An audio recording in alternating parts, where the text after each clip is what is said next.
I'm Jim Jackson, Coordinator of Football Officiating for the OVC. Perfect, Jim. What are the major rule changes for 2014 season?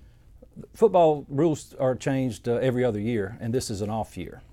The only thing that might be considered for a rule change in an off year are all things involving player safety.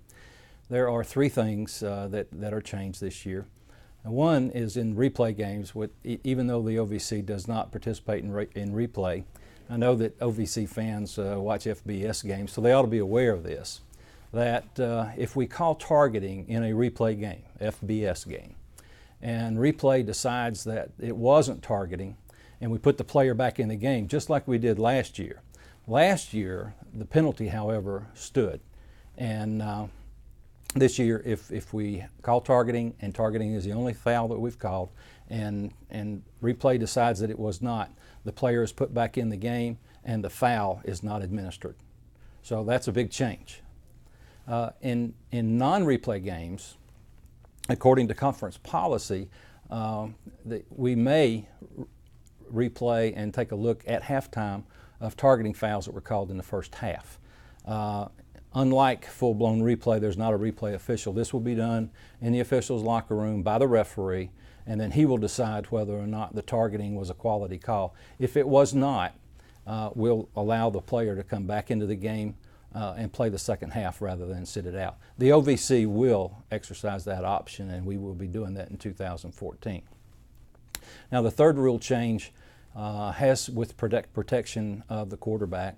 It's very similar to the NFL rule, except that the NFL rule protects only the quarterback. We protect any player in the passing posture, 1 or more feet on the ground, and in the passing posture, a defensive player can't make a forcible contact with him at the knee or below.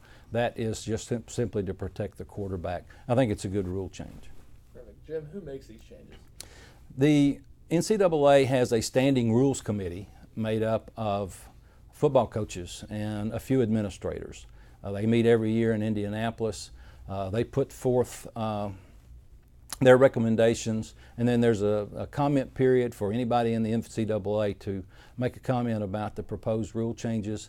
I think every fan knows that there was quite a bit of discussion last year after the Rules Committee recommended that we limit the offense to when they could snap the ball after a first down.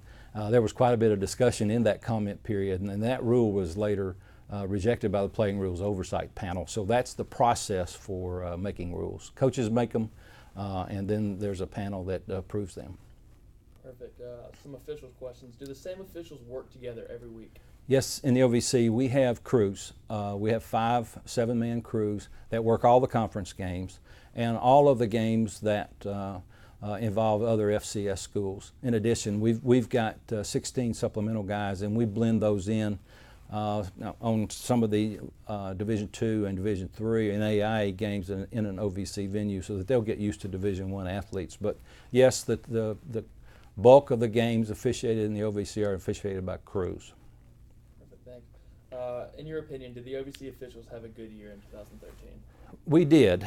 We're never going to work the perfect game. There's always going to be a play or 2 or 5 that we wish we'd have done something differently, and perhaps fans may wish we'd have done something differently as well. But we were never the discussion about the outcome of a game all year. I was proud of us. That's great. Last question, did any OVC officials work in the playoffs? Yes, we had 2 crews. In the first week, we sent a crew to Fordham. They hosted Sacred Heart, and they did a really nice job. In the second week, we sent a crew to Southeast Louisiana. In Hammond, Louisiana, they hosted Sam Houston State. Both of those crews did a great job, made the OVC proud. Perfect. Thank you, Jim. Thank you.